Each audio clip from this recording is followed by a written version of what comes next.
Today I'm going to show you how to make this amazing Christmas card with patterned paper or designer paper. This diagonal gatefold card is sure to impress this holiday season. You're not going to want to miss the free template in today's project sheet. Hi, I'm Lisa Curcio, and I would love to welcome you here to Lisa's Stamp Studio. The template is going to be in the free project sheet, which is linked down in the video description for you below. In addition to the card I just shared with you, I have several other samples to share. So be sure you grab that free project sheet so you can create along with me from home. All right, we're ready. Let's get started on today's project. You're going to begin with a piece of double-sided designer series paper. Make sure that your paper is cut in the correct direction because you're going to need it to be 5.5 by 12, which means you can get 2 of these from one piece of designer series paper. This side has a foil accent, absolutely beautiful, but I know there's a terrible reflection, so we're going to do all of our scoring and cutting on this side. The score lines are very, very simple. The first one is at 2 inches, and I'm using my paper trimmer, and it includes both a scoring and a cutting blade. They're going to stay on the track at the exact same time, which means they navigate up and down out of the way. So at 2 inches is a score line. Then we're going to navigate over to 4 inches and we're going to score. We're going to open up that extendable arm and we're going to go over to 8 inches and score. And then finally over to 10 inches and we're going to score. I've just taken my pencil and I've gone over the center score lines here towards the middle, just so that you can see them a little bit easier. We're going to use the paper trimmer again, but this time just to measure. I'm going to make sure that the blades are navigated out of the way. And I'm going to line up the left-hand side at 2 3/4 of an inch. Once I have it lined up straight against the top ledge, I'm going to take my pencil, I'm going to make a mark here at the top, and there's going to be another one here at the bottom. The first one is here, and the other one is here. Now it's a matter of just connecting the dots by cutting. So we're going to cut from here up to this crease line. The blade is going to travel where this black strip is. So I'm making sure that the tip of the pencil mark is here and also here. Once I've got it where I want it, I'll close the clear cutting guide and then we're going to cut. This is going to cut through the first score line up to the second score line. Now we're going to do the same thing on this side. So we're going to navigate the paper. So the top end is going to be here at the pencil line and the bottom pencil line is going to be here. Once it's aligned, we're going to go ahead and we're going to slice. I've just erased the pencil lines. The next thing we're going to do is we're going to crease on those score lines. And I want you to do one end at a time. Working at the score line here closest to the center, I want you to align the bottom and the top so that they're nice and even. Once you're finished, go over it with the bone folder for a nice crisp crease. I'm going to turn it now to make it easier for my hand, and I'm going to align this one as well. None of us cuts or scores perfectly, so this is your chance to make sure those ends line up and then reinforce your score line. We're going to do the same thing now on this side. We're going to line up the bottom and the top, make sure that they're perfectly aligned, and then we're going to reinforce it with the bone folder. Then we're going to fold back on this one, again aligning the side and the bottom, and once again with the bone folder.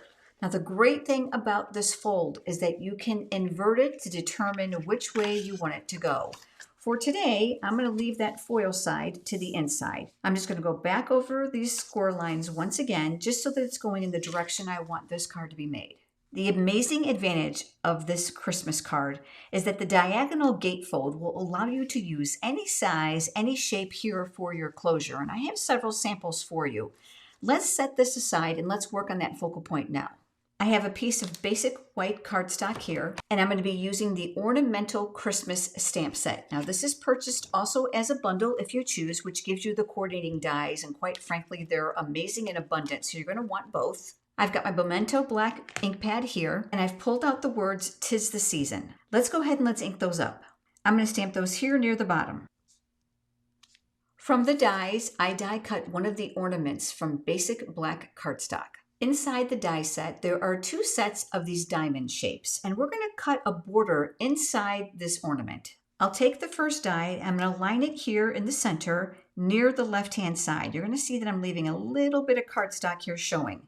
To make sure that the die doesn't move when I pass it through the die cutting machine, I love to use the Post-it labeling and cover-up tape. This is not a Stampin' Up! Product, so I have it linked for you on my website under Shop Craft Room Favorites. You can pull off what you need and you can cut it to any size that you want. I just love to rip it. It makes it nice and easy. And I'm going to tack the die down to the cardstock. I'll take the other die and I'm going to make sure that these are butted up against each other. So they're touching end to end. And I'm looking on this side to see if there's about the same amount of room. Once I'm happy with it, we're going to go ahead and we're going to tack that down as well. The best part now is this is going to go through your die cutting machine without shifting. Let's go ahead and let's do that now. These pieces of tape are something that I keep because I can reuse them numerous times. That has now left us with this. I've also die cut one of the ornament toppers. Since this is a relatively small piece, I'll use my reversible tweezers. That's another craft room favorite for you. And I'm going to add some glue here at the top. And then I'll attach the ornament topper. The precision glue press is my best friend because the glue comes out very, very thin. In addition to that, you're going to see a pink stopper here at the bottom, which means the glue is never going to clog. Again, that's a craft room favorite. I'm going to flip this upside down, and I've got my glue dots here. So I'm going to pull this back to reveal some. I'm going to pick up one with my Take Your Pick tool. That paper piercing tool attachment is going to extend my reach, and it's going to allow me to be able to pick those up without having them stick to my fingers. With those in place here on the back side, I have a very small piece of beautiful baker's twine. This is the black and the gold. It comes in a package with both white and gold and the black and gold. So I'm going to go ahead and I'm going to make a little loop here at the top so this will look a little bit more realistic like an ornament. With this still upside down, I'm going to bring in some dimensionals. This is going to allow the image to actually be lifted from the cardstock. I've just cut some of the mini dimensionals in half. That's going to make them a little bit smaller. And you can see that I'm using them here on the outside edges. I'm very particular to make sure that these are well balanced for mailing. With the dimensionals all in place, I'm going to use that Take Your Pick tool once again to remove the paper backings. With the backings removed, I'm going to center this now over the greeting. I've chosen to back this on a piece of basic black cardstock. And using my precision glue press once again, we're going to add a thin line of liquid glue around the outside edges. And this will get centered here. Coming back here to the card base, this image is now going to be centered here on the front because it's sizable. I have another one for you that's slightly different so that you can see the variations. I'm going to hold this, centering it here at the top and the bottom and side to side. The easiest way to decide where to put the dimensionals or the glue is once you have this aligned, to grab your pencil. I'm going to lightly trace the outside perimeter of the cardstock onto the foil. Now I know that was super light and it's hard to see, but I can see it well in person, which is going to give me a parameter for me to be able to place down the extra dimensionals. So I'm going to work here at the top, here along the outside. And again, you're going to want this well balanced for mailing. This craft pencil is my absolute favorite because the lead is very, very soft and it works even great on foil. It's going to be listed for you in my craft room favorites as well. With the dimensionals in place, now we're going to go ahead and remove the paper backings. I can easily see the perimeter of the dimensionals, so I know where the image is going to go. So I'm just going to line this up, looking again at the top and the bottom and the sides, and press that in place. When it's finished, there should be no dimensionals or adhesive showing from the back side. When this opens, you have that beautiful presentation of that designer series paper. But this is a great place for you to write and sign as well. I used the exact same stamp set, layered some basic white cardstock on some basic black cardstock since I felt there was plenty of foil on this card. Adding my liquid glue, we're going to come back here to the inside and we're going to leave that margin all the way around between the top and the bottom and the two score lines to the left and to the right. Now's a great time to embellish it. I'm going to do something here on the inside, but I'm going to keep it really simple since the foil is really the star of the inside of the card.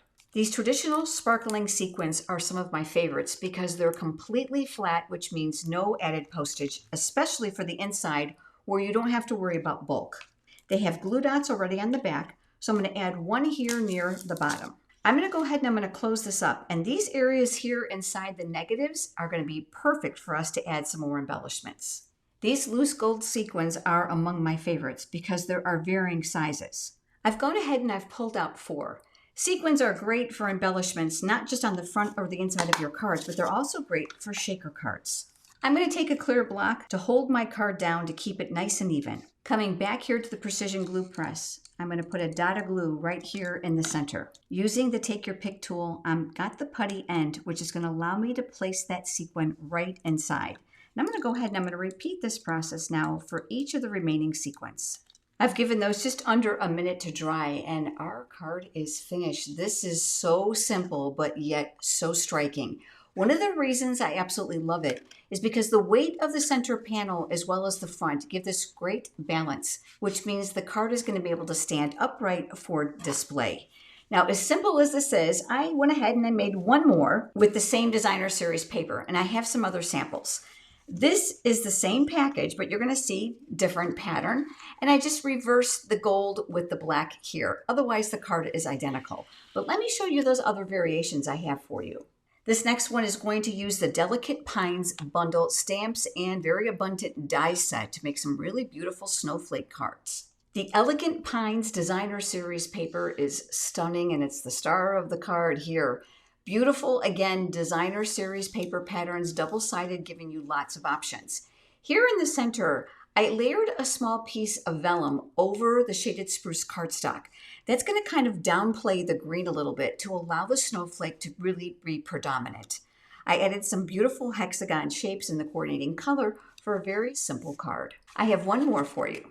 This next one uses the North Pole delivery. While I only use the greetings, there are coordinating dies if you're interested to buy the bundle, which will save you 10%. I paired this one with the Spotlight on Nature circle dies, and again, you can see that they're very abundant, and another die set called the Stylish Shapes. These shapes will cascade inside some of these other shapes here, which is how I got this card. I used the North Pole delivery for the images. So this card was literally made in less than 10 minutes. Once I die cut the two shapes, this little image right here is part of the Designer Series paper. There are laser cut colored images. So all I did was pop them out of the Designer Series paper, stamped my greeting on the front, added some dimensionals to the front of my card. Again, Designer Series paper does the work on the inside, and another one of those cute little images from the laser cuts. This card is quick and easy, and use those pre-cut laser cut pieces to whip out beautiful and amazing Christmas cards this year. I would love to know which of those cards is your favorite. Do me a favor and pop down in the comments right now and let me know. Your feedback is super important for me as I design new projects for you. If you would love to be in the know about all the things happening here at Lisa's Stamp Studio and with Stampin' Up, head over to my website and scroll all the way to the bottom and fill out that little form. That'll sign you up for my free weekly e-newsletter. Not only will I keep you inspired, but I'll also make sure I let you know about all the promotions and specials that are going on. And if you love exclusive ideas, you're going to love Stamp Studio memberships. It doesn't matter what country you live in or even if you're a Stampin' Up! Demonstrator. There are 2 levels to choose from. Level 1 is $5 a month, and it's going to include multiple pictures, the cutting dimensions, supplies, and step-by-step instructions to make a card that I don't share anywhere else. Best of all, none of the photographs in the tutorials are watermarked, so you're welcome to share them with others. But if you're looking for a little bit more, you're going to love Level 2 at $10 a month, which includes everything in Level 1, but also a monthly fun fold card. That tutorial is going to include, of course, the pictures, cutting dimensions, step-by-step instructions, and supplies. If you're interested in joining Stamp Studio memberships, head over to my website in the red menu bar and click on Memberships for additional information. Thank you so much for joining me today. Make sure you click here on one of the videos here on the screen so I can keep you inspired, and I look forward to seeing you next time. Have a great day.